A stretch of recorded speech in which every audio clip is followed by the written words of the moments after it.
Hi, my name is Ilya Zlotnick, advisor and partner with Vivaldi Capital Management, and welcome to today's conversation with Byron Udell. Byron is the founder and former CEO of AccuQuote, a life insurance company he sold at a very opportunistic time in 2021, right before the private equity and M&A markets seized up. Byron, welcome to today's conversation. Good to be here. Well, I'm looking forward to hearing more about your story of how you built the business and how you sold it, both unique and worth sharing. And you and I have spent, a fair amount of time together over the past couple of years over the phone. We share a lot of similar interests: outdoors, mountain biking, skiing. I would say out of a lot of our conversations, the one thing that really sticks out to me is your passion for the life insurance business. So curious how that got started and what got you interested in building a business in the life insurance niche. That's an interesting question. I do believe that I have a truly unusual passion for a product that most people view as a boring product. They don't really have a lot of passion for it, even people that do it for a living. Many people that do it for a living don't even admit that's what they do. If you ask them what they do, they'll say, I'm in the financial services business, or I do financial planning, estate planning, retirement planning, investment planning. They think, dude, you sell life insurance, just come out with it. It's no big deal. But once I understood what I started doing, and it took a while. I mean, it took me 6 or 7 years of doing it before I sort of fell in love with it. And what year did you start? I started in 1986. I graduated law school in 1984, passed the bar, tinkered around with practicing law, tinkered around in real estate for a while, and then ultimately settled in on a career selling life insurance. I started with a big mutual company, came out of the gate fairly strong. It was rookie of the year, all that crap. And then I hit the wall after I sold everybody that I knew, or sold everybody that I thought I could of the people that I knew. I had to find other ways, and eventually migrated to doing mass marketing. Did some things that they told me could never be done. For instance, advertising life insurance on the radio. They said you can't make money advertising life insurance on the radio. And I said, okay, that's what I can't do. That's what I'm going to do. And then I started getting busier and busier. And right around 1994 was when I hired the first employee. When did you leave the mutual company? No, I still had a relationship with them until the late 90s, where we parted company because we weren't really doing much together. I was doing millions of dollars a year, and not very little of it was with them. So they decided it was best if we part company. I agreed, so I resigned. But meanwhile, I was building my company, and we were doing millions of dollars of business, so it didn't bother me. And when I started building it, that's when you start growing, when you start expanding and multiplying yourself. I hired an assistant, then I hired another assistant, and I thought, wow, who has 2 assistants? Then I hired a third assistant, and people were like, oh my God, this is crazy. And then I finally hired another person to help with sales, and the company started to grow. And I think what the most unusual part about it was that we did it and grew, and it's we being me. There was no partners or anything, entirely without any equity raise. There was no raising of any money. And so I built it entirely organically. We didn't do a debt round. We didn't do an equity round, never did. And the company was built organically. And we were growing, really at the beginning, we were growing at 100%, 50%. I think all the way up until the 2000s, we had an average annual compound growth rate, or CAGR they call it, of something like 60%, and without anybody else's money, which is kind of a unicorn to build it that way. And how come you decide? Because when we've had conversations, you mentioned that a lot of your competitors early on started to raise capital. Yep. And for many, it was to their detriment. I just didn't know what I would do with the money. I had people calling me, throwing money, saying, if we can get you money, what would you do with it? I'm like, you know what? I don't know. I'm growing as fast as I can. It was very, very hard to hire people in the late 90s. This was the go-go days of the internet. And, kids coming out of school were saying, hey, if I come to work for you, how much will I make? And how much vacation time do I get? And do I get equity? I'm like, oh my God, this is insane. They don't know anything. And so that was a frustrating time to try to build. And if I had more money, I don't know how I would have hired anybody else. I mean, we were hiring as fast as we could in the late 90s, trying to grow. And so I didn't know what I would do with the money. I mean, I had a number of competitors that raised money and spent a bunch of money on advertising campaigns at giant advertising firms and ended up losing a ton of money, spending $3 to get $1 in sales. It just didn't make sense to me. So what it forced me to do was be prudent, because it was my own money. And I was very, very careful about how we grew, made sure we didn't waste money on anything that didn't work for long. And the company grew. I mean, it just took on a life of its own. It started as a one-man show, and by the time I sold it, we were anywhere from 100 to 250 employees during most of the 2000s and 2000 teens. It became quite a big company. One of the largest companies in the country that did what I do. And make no mistake, we weren't a life insurance company. We were a life insurance brokerage firm. So all of our revenue, 99.9% of our revenue, came from commissions from selling life insurance, which is the way the business works. And how much life insurance did you sell in total over the course of your career? Over $100 billion of life insurance in force by the time I sold the company. 250,000 or so clients, which is a huge number. I remember when 9/11 happened, it was kind of an interesting point in the middle of my growth. And we heard that somewhere in the vicinity of 3,000 or 4,000 people perished on that day, a day that we all remember, just a crazy, just hole in everybody's heart. And I was thinking, what are the odds that we had a client that died in that? And I did the math nationwide. I figured out how many clients we had in New York. And I said, you know what? There's a really good chance that we're going to have one or two. And it turns out we had one. Turns out we had one. And I'm sure that made a huge difference for the family. It was very interesting because that particular case, they originally had bought, I think, $300,000 of coverage. And we were in the process of getting them another $250,000 when they died. So it was interesting. And they actually had put the deposit down, or so they bound the coverage with all the conditions that were required. And they ended up collecting on both, which is pretty amazing.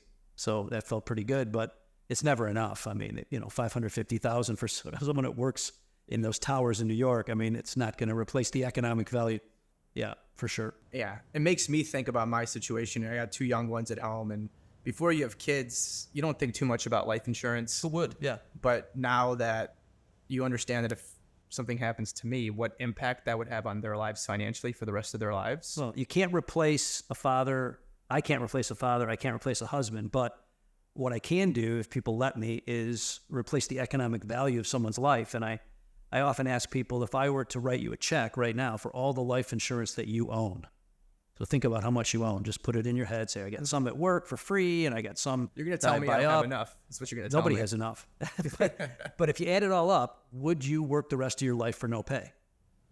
Would I? No, absolutely not. If I just gave it to you. Oh, if you just gave me the money, gave you that money. Would I work for the rest of my life? life? All the life insurance you own. I don't know what you have, $1 million, $5 million, no, $10 absolutely million. not. No. Right. And so the question is, like, if you die, that's what your family has to do. They're not going to get another dollar.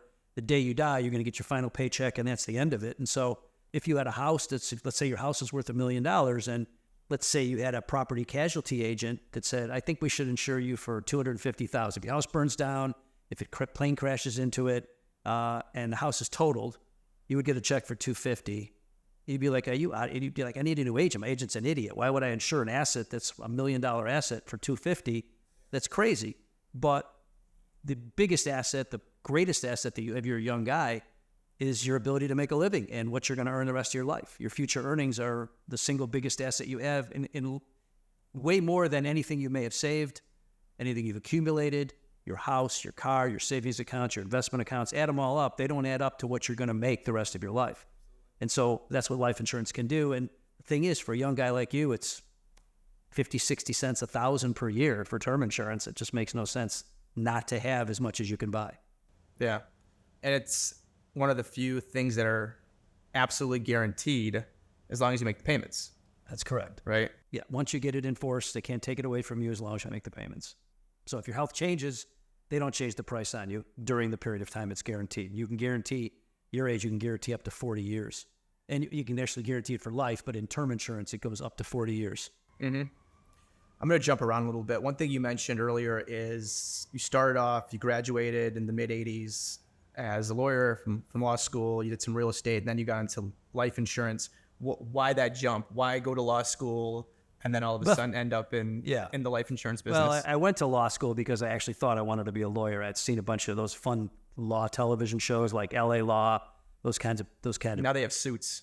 Suits was fantastic. I just finished Suits, by the way. I was late to the party for Suits. Suits was kind of like Boston Legal in that it was, a drama, but it was a comedy at the same time. And they all seem to love their job, though. Yeah, they make law look so fun. I mean, they make a case comes in, and then 5 minutes later they're in court. I mean, it doesn't work that way in real life, and most lawyers never go to court. It's a grind. So I went to law school thinking this is what I want to do. I'll be good at this because I can talk and I can argue and all. But by the time you get out, you realize that's not what it is. And I realized that everybody I knew that was doing it was miserable. And really, income, while it's good, lawyers make a lot of money. They don't make as much as salesmen and entrepreneurs can make. And so I was going to get married. And my future father-in-law said, look, if you're going to get married, you can't be working real estate deals, doing a deal every few months. You need to have a real job. So I thought, all right, well, maybe I'll check out. So I interviewed at some of the firms like you work for. Interviewed at Merrill Lynch and Shearson at the time. And everybody wanted to hire me because I had a pretty good resume. I had sold things early on in my life. I sold door to door.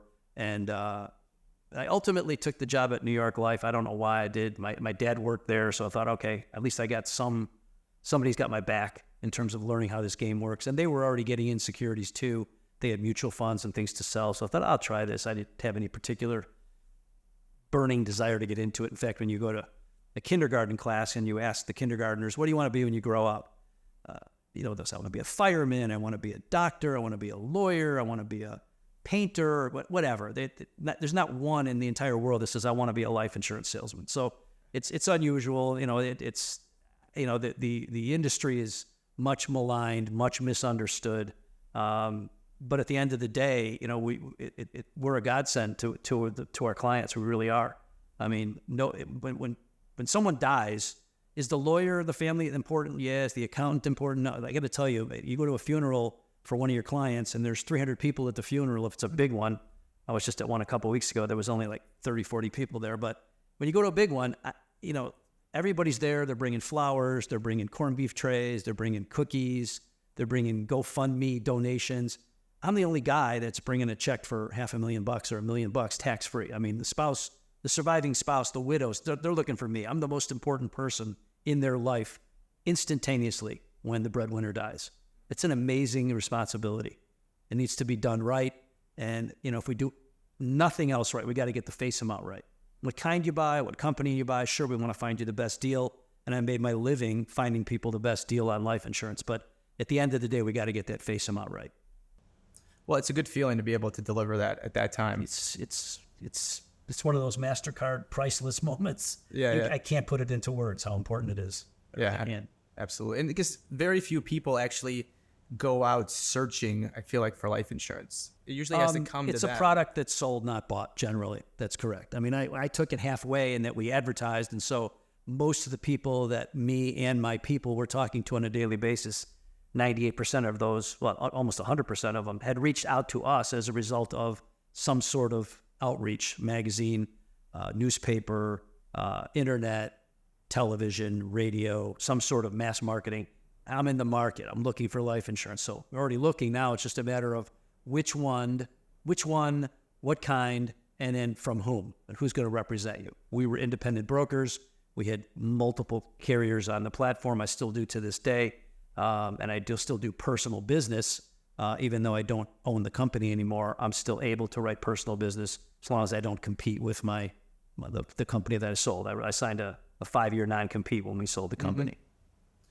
You mentioned one of your areas of competitive advantage was your focus on cost control. Yeah, certainly early on. As you get larger, you become less and less disciplined about those things. Yeah, when you see the revenue be more consistent. Yeah, when you're doing tens of millions of dollars, you're not worried about whether someone ordered a dozen too many pens. I mean, I actually get teased about that. I mean, at the beginning, people were like, "We need more pens." I'm like, "We'll get 12 people here. I just bought 144 pens a year ago. Like, how did we? There's no way we used them up. I mean, obviously they're just disappearing." And I'm not buying. I mean, I literally was tight about everything at the beginning, and then I got soft in the later years for sure. Yeah. Well, that makes sense. If you're starting a business, it's your own capital, and you don't really see the revenue come in that quickly in the beginning. I don't know how it was. Oh, for sure. You want to cut your costs. That's just the smart thing to do. I had no choice. I mean, the way our business works is we get paid as the client pays. So, for instance, if you buy a policy that's going to yield, let's say, $100 a month to us over the next year, because most people pay monthly, let's say my margins were 20%. I've got to pay $950 in marketing expense, sales commissions, which I annualize for Were those your margins, 20%? Or at the beginning they were bigger than that. At the end they were zero. But let's say there were 20%. Let's say it's $1,000 is going to come in over the next year. It's going to come in 1/12 at a time. I still have to pay the $800 in marketing. I got to pay the rent. I got to pay for the toner cartridges. I got to pay my commissions to my agents. And so I got to pay that up front. And now I got to wait for $80 a month to come in. I got to pay $800 up front. So cash flow wise, you needed money to be able to grow. And that's why everybody told me you're not going to be able to build this unless you borrow money or raise capital. Somehow I did it. I mean, we just grew prudently. We couldn't grow at 500% a year. I would have needed to borrow money. But at the end of the day, had I grown that fast, I probably would have failed, because when you grow slowly, you make the mistakes that are not as expensive as if you start doing everything big. If it turns out, hey, I just bought a $100,000 ad campaign, it didn't work, you just lost $100,000 or a large portion of it. So having to grow slowly and prudently was actually probably helpful and may have saved me from myself. Yeah. Why were your margins closer to zero towards the end? You were reinvesting everything back in growth? No, what happened is more competition. It looked like a blue ocean to people on the outside. Mm-hmm. If you read Blue Ocean Strategy, it's, red oceans are where people are fighting over, scraps, and there's blood in the water everywhere in an industry. When I was doing it at the beginning, it looked easy. So that guy's advertising on the radio or he's on the internet. All he does is take orders all day. Well, not quite that easy, but people thought it was. So people started getting into the industry. And then there's only so many people that will identify themselves at any given moment as being in the market for life insurance. If just a Super Bowl ad, for example, let's say you took every break at the Super Bowl and you spent hundreds of millions of dollars on advertising, there's still only a certain percentage of people that are going to respond to that. And we're all fighting for the same leads. And so the cost of lead generation at the beginning, we did some for free. We would do content creation, things like that. We advertised on Yahoo back in the day, and we had, whatever internet ads we did. The cost of leads were, $1, $2, $5 a lead, no big deal. Leads were just everywhere. And they were cheap, so we didn't care if we burned through them, no big deal. But the end, leads were getting up into the $30, $40 range, and at that price, there's no margin to be had because you can only close a certain percentage of them. And the companies that I was competing with at the end had raised tens of millions of dollars. They were willing to lose money just to drive top line, and it's impossible to compete with that. I'm not going to lose money just to stay around, and so it became much more competitive. Most of those companies have or are going to fail. I mean, a number of them have already failed. We had a number of competitors that came in, starting in the late 2000s, 2005 to 2010, the early 2010s. Most of them, none of them are making money, and many of them have thrown in the towel already. So we were lucky to survive that, honestly. Well, back to your point, I think you mentioned when we were talking offline that a lot of those are private equity backed, potentially. Almost all of them. Yeah. Venture and private equity backed. They got a good story. We're going to revolutionize life insurance. How are you going to do that? Well, we're going to make it possible for people to go online and get a quote right online. And I'm like, what's revolutionary about that? I've been doing that since 1994. Oh, we're going to make it possible for people to buy life insurance without the traditional medical exam and giving blood and urine. I'm like, everybody does that now. It's not revolutionary, but apparently the audience that these guys do when they go on their roadshow to try to raise money, they're like, oh, wow, that's amazing. And they don't even bother to do any due diligence and check it out and see if what they're saying they're going to do that's revolutionary is in fact revolutionary, which it's not. And so it's amazing how dumb venture money can be sometimes. Absolutely. Well, that's interesting you say that, because that time you sold it and before that, there was a lot of mania around anything tech-based. That's correct. I mean, we're kind of seeing that again with AI. Yep. But you just slap on AI or something tech related to a traditional business and you have the wherewithal to get connections to big money. Sometimes you can convince them in those periods. Just buzzwords is not a reason to invest. I mean, you really have to have something concrete that actually is good. And people were talking in my industry, oh, we have machine learning. I'm like, machine learning? We're selling life insurance. There's no machine learning. Really, it's not. I mean, but people talked about it. One of my competitors sold in the billions, believe it or not. I mean, with that story. And unfortunately, that particular acquisition has been written down. It was bought by a giant, one of the biggest life insurance companies in the world, paid in the billions for a small company with 100 employees. And they wrote that. They've written it down. They're still in business, but not for much longer, I don't think. I don't know. We'll see. Got it. I don't think they make money. So so the story is you started in the business, took you a little time to ramp up, but then you started growing really fast. There was a lot, leads were inexpensive, margins seemed a lot higher. Towards the end, it sounded to get a lot more difficult. Definitely way more difficult. You got a lot of cheap money coming in from the outside, a lot more competition. Driving the cost of our raw material, which is leads, that was our biggest variable cost. If I had no lead cost, business is super easy. If all you do is pay commissions, to your agents, no big deal. But the lead cost was a one factor that squeezed margins. Yeah, which makes sense because agents really only make money, or you only really pay them if they're producing. Correct. So it's all variable. Right. Okay. Then, so what led you, is that the reason you decided to sell? What was the reason, or what were the reasons you decided to sell? I decided to sell, and we decided to start looking when I realized that none of my kids were coming into the business, and I needed some sort of an exit strategy, or I would just work forever till I'm 90. And as much as I love it... By the way, was that a goal of yours when the kids were younger, to have one of your kids? That wasn't a goal. It was certainly there for them. They all knew that it was there for them if they wanted it, but I also encouraged them to follow their own dreams, and my kids are all successful. They're all entrepreneurs. They followed into different industries, and two of them actually worked in the company for summer jobs sometimes and got a feel for it, but they just didn't have the passion for it that I did. And they had passion for other things. I certainly wouldn't have wanted to force them to come into the business.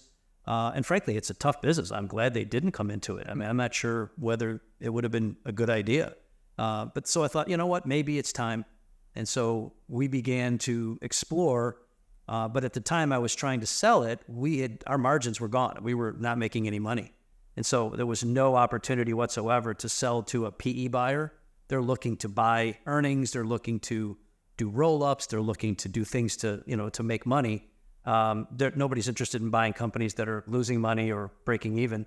And so I knew PE was out. Any traditional PE sale that you might find was completely out of the question. There was no way anybody would pay me what it was worth to me, because at the time I knew I could shut it down and I could get a multiple of my renewals, which would have been a lot of money, but nobody would pay that for the going concern. I wanted some value for the going concern. Anybody that bought me, the company that bought me, knew that they had a floor under which the value couldn't fall, because they could shut it down the next day and just let the renewals come in. So I wanted more than that. And ultimately we did this. The second unicornish aspect of this is that we sold it without an investment banker. We didn't use an investment banker. We knew who the potential strategic acquirers would be, and we romanced them and talked to several of them, ultimately cut a deal without the expense and without the possible leakage that when an investment banker starts shopping a company, it usually leaks out. When I sold my company all the way until the day of closing, the only people that knew were my highest people. All my rank and file people had no idea, just literally. And everybody that I knew told me that was impossible, that it's going to leak out and you better be prepared to explain it. Oh, you're selling the company. That sometimes causes people to lose faith, and things like that. I didn't want it to be out there, and it turns out we were able to pull that off, which is pretty amazing. And I honestly believe that we got a price higher than we could have ever gotten from anybody else. So without the commission? Without the expense. I'm not saying investment bankers aren't worth what you pay them. They are, generally, for most companies. But in our case, we didn't need it, and I'm glad we didn't use it. So I thought that was pretty amazing. How many potential acquirers did you reach out to? We probably talked to a dozen or so. We reached out to all the usual suspects. We reached out to a number of companies that had raised a bunch of capital and weren't making it. Thought, hey, how would you like to have the expertise of a company that's been doing it for 25 years, 30 years, and is making it? And, we had conversations and we talked about numbers. And at the end of the day, the company that ended up buying us was the right company. And they're doing well because they have access to raw material for nothing, which gives them an advantage. So they're doing well. They kept all my people. The other part, the third part that I think is somewhat unicornish, is that most sales of privately held companies, no matter who you sell to, require an earnout and performance-based metrics in order to get your money. So we'll give you so much money, maybe not all cash, maybe some stock in the new company, and then in order to get the rest of your money, these things have to happen. You need to hit this target, and I'm thinking, I need to hit this target? You're taking control of my company. I'm not going to be calling the shots. I'm not going to determine how the accounting is done. You control everything. And I've heard, I was in a number of groups with other business owners and presidents many of which went through this process. I have friends that have gone through this process, and just it seems like the vast majority of companies that sell that have an earnout as a component of the final payment ends up not ending well. They don't end up getting what they thought they would get. The new company takes it and runs it into the ground, and I was like just not willing to do that. So I thought to myself, well, it's going to be a cash deal or there's no deal. I made it very clear to all the people that we reached out to that if you want to buy it, you got to write a check up front. There was a small holdback, which is customary for reps and warranties, basically to make sure that anything we told them during the process wasn't a lie. We didn't stretch anything. And at the end of the day, because we were privately held, we were never audited prior to the sale. And so they did a full due diligence, a serious due diligence process. I call it a financial colonoscopy, if you will. They had Deloitte come in and look at every single piece of paper and every single receivable and you name it, renewals. They did all the math, and I was pretty convinced that they had seen everything they were going to see. I wasn't worried about it. They withheld, I think, 12.5% of the purchase price for 15 months. They wanted to withhold 20% for 2 years. We ultimately negotiated it down, but they made that payment 15 months and 3 days later. I mean, they made the final payment. It was an all-cash deal. I was on Cobra the next day. So here's the keys, here's your money, and I was out of a job. I mean, they kept all my people, and I was done. And it was such a, until it actually happens, until the money's in your account, you don't know, because you don't know if the stock market's going to crash 2 days before they're supposed to close, and they're going to say, well, we got to wait and see. We closed December 8th of 2021. I mean, the timing couldn't have been any better. Things did change, in the months to follow, things did change. The cost of money went up. The valuation of deals went down, and I was very, very lucky. I tell people I had a little horseshoe up my ass, but it is what it is. I mean, I feel very fortunate. But those three things, building it without anybody else's money, selling without an investment banker, having it be a cash deal that's fully clean, those three things are pretty unusual. I don't know many people that have done any one of those things, but to have done all three sort of makes me a bona fide unicorn. Was that the horseshoe? I don't know that. No, I think the timing of it was somewhat horseshoeish, but absolutely. I don't think that the building of the company was lucky. There were a number of people that came in, even when I did, and I thought it was pretty much of a blue ocean. I thought it was easy when I was building it. Like, this is not even fair. They're paying me this much money to do this, and this is so easy for me. Like, how could they pay us this much money? But for others, it was hard. I had competitors that started when I did that failed because they just weren't as disciplined about how to build a company. And now, people said, well, you're going to be bored in retirement. Well, that was actually going to be my next question is, I work with a lot of clients who sell businesses and they have to transition. How has that been for you? It's been nothing short of amazing. I mean, I just absolutely love life. I've got kids. I've got a grandson. I love visiting with them. I love all these outdoor sports. I love from snowshoeing to skiing to golf to hiking and biking. And I love to shoot clays and shoot pistols. And there's just so many things I love to do. There's no shortage of things to do. I built a golf simulator in my basement, which is kind of a fun thing to have. I'm absolutely loving it, and I'm not bored at all. So people told me, and I also still sell life insurance. So people still call me because what I've done my entire life sort of defines who I am professionally. People I play golf with, hey, you do life insurance, right? Yeah, I do. Can you help me? What am I supposed to say? No, of course I can help you. I don't know how not to do that, but so that's still fun, and I can do as much of that as I like. And I've also been brought into other companies to advise and be on boards and things like that because experience, there's no substitute for experience, having seen certain things. And so I've taken positions in other companies, not full-time, day-to-day operational positions, but advisory positions with other companies. And that's fun for me. I mean, sharing expertise is fun. I also thought about doing some speaking in my arena for other life insurance firms because I get life insurance salespeople pumped up when I talk to them because they're busy grinding away every day.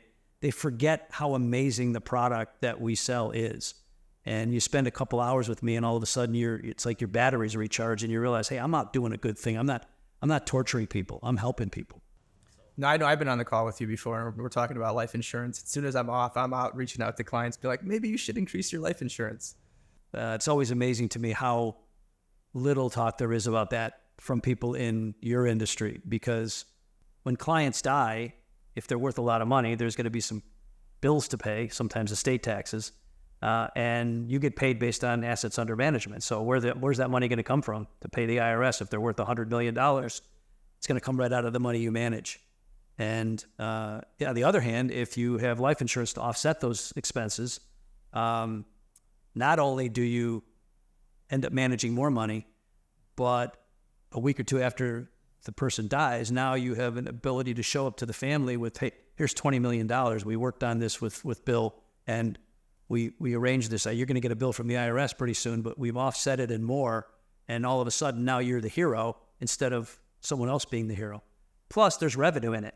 So, I mean, at the end of the day, it just seems like idiotic for people in the money management business not to look at life insurance differently, as opposed to just sort of, well, only we buy what we need, and we try to avoid that, and there's other ways to do things. There's no other way to do what life insurance does. There's no other way to create money in the tens of millions for pennies that is delivered at the exact moment you're about to get whacked. So, I mean, it's an amazing product. It's just as amazing today as it was when I started. And I don't think most people that sell it look at it that way. I don't think they understand just how amazing the product is. It's almost too good to be true. And by the way, the reason it is that good is because it doesn't work for a lot of people that buy it. So there's a lot of people that buy it and don't die with it. And for those people, they stop making payments. Right. They stop making payments at some point, or the policy expires or whatever. If you buy a kind that can't... That's effectively the arbitrage. Well, I mean, the people who buy policies and do not die with them end up subsidizing the incredibly high internal rates of return that people who buy it and end up keeping it till they die end up receiving. And the government technically subsidizes it too by making it tax-free, which makes That's correct. The death benefits are tax-free. So you pay all these premiums, and then the policy, let's say you've paid $100,000 in premiums, and the policy, you die, it's worth $1 million. Any other asset, generally you'd pay income tax on that. Where life insurance, it's fully tax-free. So it gets a stepped-up basis, if you will, just like a capital asset. That gives me an interesting question is, if every single person died with their life insurance policy... it would cost twice as much. It would cost twice as much. It would cost twice as much. They don't earn that much on the money. They wouldn't make any money at the current rate. The internal rate of return on a life insurance policy at life expectancy is higher than the insurance company earns on the premiums while they're waiting. So it would not work for them at the current pricing. So if you're smart enough to say, I'm going to buy it and I'm going to die with it, you win the game, and the people who don't die with it end up subsidizing your artificially high rates of return. Of people don't end up dying with their life insurance? High percentage, very high percentage. Term insurance, which is probably 90% of what we sold all those years, that is a finite end. It's 10, 20, 30-year term. I think somewhere in the vicinity of 1 to 1.5% of term policies end by paying a death claim. Most of them end by falling off the books.